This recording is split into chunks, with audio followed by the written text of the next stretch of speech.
નમસ્કાર. તમે જોઈ રહ્યા છો અપડેટ સમય. આણંદ જિલ્લાના રાસ ગામમાંથી એક ચોંકાવનારો અને ચર્ચાસ્પદ મામલો સામે આવ્યો છે. રાસ ગામે દેશી દારૂ બનાવવાના મોટા જથ્થાનો વિડીયો વાયરલ થતાં સમગ્ર વિસ્તારમાં ચકચાર મચી ગઈ છે. લોકસૂત્રોના જણાવ્યા મુજબ 30 એપ્રિલ 2026ના રોજ એક કહેવાતા પત્રકાર દ્વારા કરવામાં આવેલી રેડ દરમિયાન આશરે 300મી 400 લીટર જેટલું દારૂ બનાવવાનું વોશ ઝડપાયું હતું. પરંતુ અહીં સૌથી મોટો સવાલ ઊભો થાય છે. બપોરે લાંબા સમય સુધી ચાલેલી આ કાર્યવાહી બાદ પણ વિરસદ પોલીસ દ્વારા માત્ર 5 લીટર દારૂનો જ કેસ નોંધાયો હોવાનું સામે આવ્યો છે. તો બાકીનો જથ્થો ગયો ક્યાં? આ મામલો હવે વધુ ગંભીર બન્યો છે. કારણ કે રાસ બીટ જમાદાર રિયાઝ ખાન અને એક પોલીસ ફોલ્ડરિયાનો કેશ રફાદફી અંગેનો ઓડિયો વાયરલ થયો હોવાનું કહેવાઈ રહ્યો છે.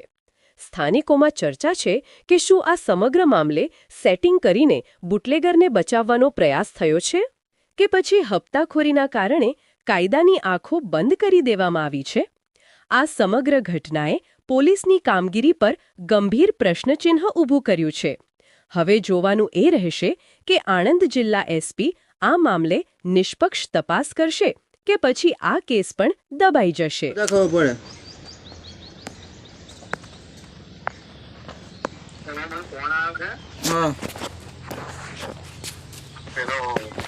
પત્રકાર પેલો ઈશ્વરનગર નો હે કાંગરોટી ઈશ્વરનગર નો એ ત્યાં કલ્પેશ ને એમ કહ્યો મને ફોન કર્યો તો 300 લીટર વોટ પકડી કે મેં કલ્પેશ અંબાલાલ કોઈ ને બરાબર એવો ફોન કર્યો હે ને તે શું કર તે શું કલ્પેશ છે કે નહીં ત્યાં જા તો તપાસ કર અને કલ્પેશ ને તારો નંબર છે ને ઓવે હેલો હા ઓવે છે ફોન કરે હા શું કહું ફોન કરી એને ફોન કરીને પૂછ કે શું થયું આ શું ડખો થયો નહીં કે જે હોય એ બતાવ બરાબર હા હા